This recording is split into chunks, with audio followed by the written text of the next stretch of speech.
Assalamualaikum. Hello everyone. Welcome back to my channel.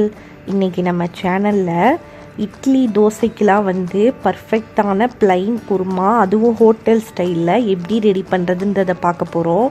எப்போவும் இட்லி தோசைக்கு ஒரே மாதிரி சட்னி சாம்பார் இப்படி செஞ்சு ரொம்ப போராக இருக்கும். அந்த டைமில் இந்த குருமாவை நீங்கள் ட்ரை பண்ணலாம். இது நாங்கள் சாப்பிடும்போது அப்படியே இந்த ஹோட்டலில் சாப்பிட்ற டேஸ்ட்டில் இருந்துச்சு. அதுவும் வீட்டில் இருக்கிற பொருட்களை வச்சு ரொம்ப சிம்பிளாக வித்தின் 10 மினிட்ஸில் நீங்கள் இதை ரெடி பண்ணிடலாம். இப்போ இந்த அருமையான குருமாவை எப்படி ரெடி பண்ணுறதுன்றதை நம்ம வீடியோவில் போய் பார்க்கலாம் வாங்க. செய்கிறதுக்காக அடுப்பில் ஒரு பேன் வச்சு பேன் சூடானதும் அதில் ஒரு 2லேருந்து 3 டேபிள் ஸ்பூன் போல் ஆயில் சேர்த்து ஆயில் சூடாகிற வரைக்கும் நம்ம வெயிட் பண்ணலாம்.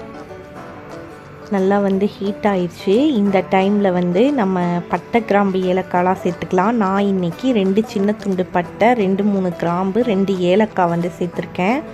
அது கூடயே பார்த்திங்கன்னா ஒரு டேபிள் ஸ்பூன் போல் பெருஞ்சீரகம் அதையும் சேர்த்து நம்ம பொரிய விட்டுடலாம். இது எல்லாமே நல்லா பொரிஞ்சு வரணும். அது வரைக்கும் நம்ம வெயிட் பண்ணலாம்.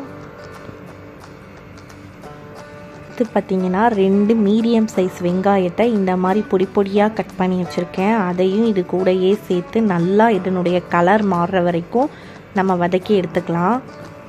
அடுத்து இந்த வெங்காயத்து கூடயே 2 பச்சை மிளகாயை நான் கீறி வச்சுருக்கேன். அதையும் இது கூடயே சேர்த்து நம்ம வதக்கி விட்டுறலாம். வெங்காயம் பார்த்திங்கன்னா நல்லா கலர் மாதிரி வதங்கிச்சு. இந்த டைமில் 2 மீடியம் சைஸ் தக்காளியை நான் பொடி பொடியாக கட் பண்ணி வச்சுருக்கேன். அதையும் இது கூடயே சேர்த்து நம்ம வதக்கி விட்டுறலாம். தக்காளியெல்லாம் நல்லா சாஃப்டாக குக் ஆகிற வரைக்கும் நல்லா நம்ம வதக்கி விட்டுறலாம். சாஃப்டாக வதங்கிடுச்சு. இந்த டைமில் 1 டேபிள் ஸ்பூன் போல் இஞ்சி பூண்டு விழுது நம்ம சேர்த்துக்கலாம். இஞ்சி பூண்டு சேர்த்ததுக்கப்புறம் இதனுடைய பச்சை வாசனை போகிற வரைக்கும் அடுப்பை லோ ஃப்ளேமில் வச்சு ஒரு 2லேருந்து 3 நிமிஷத்துக்கு நம்ம நல்லா வதக்கி விட்டுறலாம்.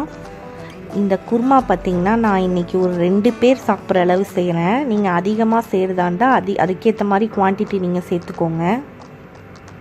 பச்சை வாசனையெல்லாம் போயிடுச்சு. இப்போ நம்ம மசாலா பொருள் சேர்த்துக்கலாம். நான் இன்றைக்கி ஒரு 1/4 டேபிள் ஸ்பூன் போல் மஞ்சள் தூள் சேர்த்துக்கிறேன். அடுத்து பார்த்திங்கன்னா மல்லித்தூள் ஒரு டேபிள் ஸ்பூன் போல் சேர்த்துக்கலாம்.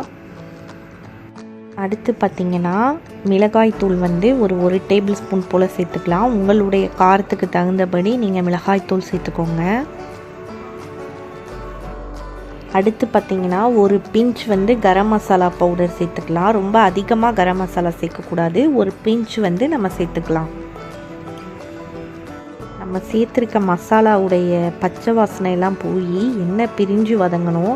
அது வரைக்கும் நம்ம அடுப்பை லோ ஃப்ளேமில் வச்சு ஒரு 5 நிமிஷத்துக்கு அந்த எண்ணெயிலேயே நம்ம வதக்கி விட்டுறலாம். எண்ணெய் பிரிஞ்சு நல்லா வதங்கிருச்சு. இந்த டைமில் 1 கப் போல் தண்ணி சேர்த்துக்கலாம். தண்ணி சேர்த்து ஒரு முறை நல்லா மிக்ஸ் பண்ணி விட்டுறலாம். இப்போது நம்ம சேர்த்துருக்க வெங்காயம், தக்காளி, மசாலா எல்லாமே நல்லா குக் ஆகணும். அதுக்காக அடுப்பை மீடியம் ஃப்ளேமில் வச்சு ஒரு 10 நிமிஷத்துக்கு இதை நல்லா கொதிக்க விட்டுறலாம். அந்த கிரேவி கொதிக்கிறதுக்குள்ளே நம்ம ஒரு பேஸ்ட் ரெடி பண்ணோம் இந்த குருமாவுக்கு. அதுக்காக நான் இன்றைக்கி ஒரு மிக்ஸி ஜாரில் ஒரு 1/4 கப் போல் துருவன தேங்காய் ஃபஸ்ட்டு நான் சேர்த்துக்கிறேன். 1/2 டேபிள் ஸ்பூன் போல் பொட்டுக்கடலை சேர்த்துக்கலாம். அதுக்கப்புறம் ஒரு 4 முந்திரி பருப்பு சேர்த்துக்கலாம். அப்புறம் பார்த்திங்கன்னா ஒரு 1/2 டேபிள் ஸ்பூன் போல் பெருஞ்சீரகம் சேர்த்துக்கலாம். இது எல்லாமே சேர்த்து இது கூடவே கொஞ்சமாக தண்ணி சேர்த்து நல்லா ஃபைன் பேஸ்ட்டாக அரைச்சி எடுத்து வச்சிடலாம். தேங்காய் பேஸ்ட் ரெடி ஆயிடுச்சு. கிரேவி நல்லா கொதித்து திக்காயிடுச்சு. இந்த டைமில் நம்ம அரைச்சி வச்சுருக்கோம் இல்லையா, அந்த தேங்காய் பேஸ்ட்டை நம்ம இதில் சேர்த்துடலாம். அடுத்து பார்த்திங்கன்னா இதுக்கு தேவையான அளவு உப்பு சேர்த்துடலாம். உங்கள் சுவைக்கு தகுந்தபடி உப்பு சேர்த்துக்கோங்க. இதை ஒரு முறை நல்லா மிக்ஸ் பண்ணி விட்டுடலாம். கிரேவி கொதிக்க ஆரம்பிச்சிருச்சு. ஒரு 5 மினிட்ஸுக்கு மட்டும் அந்த தேங்காய் சோம்போட பச்சை வாசனை போகிற வரைக்கும் அடுப்பை லோ ஃப்ளேமில் வச்சு கொதிக்க விட்டுடலாம். நம்மளுடைய யம்மியான பிளைன் குருமா மணக்க மணக்க சூப்பராக ரெடி ஆயிடுச்சு. அவ்வளோதான். ரொம்ப சுலபமாக வீட்டில் உள்ள பொருட்களை வச்சு நம்ம ஒரு 10 மினிட்ஸில் இந்த குருமாவை ரெடி பண்ணிட்டோம். கண்டிப்பாக நீங்களும் உங்கள் வீட்டில் இதே மாதிரி இதே அளவுகளோடு ட்ரை பண்ணிவிட்டு எப்படி வந்துச்சுன்னு எனக்கு உங்கள் ஃபீட்பேக் கமெண்ட்ஸை வந்து என் கூட ஷேர் பண்ணிக்கோங்க. அடுத்து வேறொரு இன்ட்ரெஸ்டிங்கான வீடியோவில் நான் உங்களை சந்திக்கிறேன். தேங்க்ஸ் ஃபார் வாட்சிங். வீடியோவுக்கு ஒரு லைக் பண்ணிடுங்க. உங்கள் ஃப்ரெண்ட்ஸுக்கு என் வீடியோவை ஷேர் பண்ணிடுங்க. நம்ம சேனலை சப்ஸ்கிரைப் பண்ணுங்கள். அப்படியே பக்கத்தில் உள்ள பெல் பட்டனையும் ப்ரெஸ் பண்ணிடுங்க.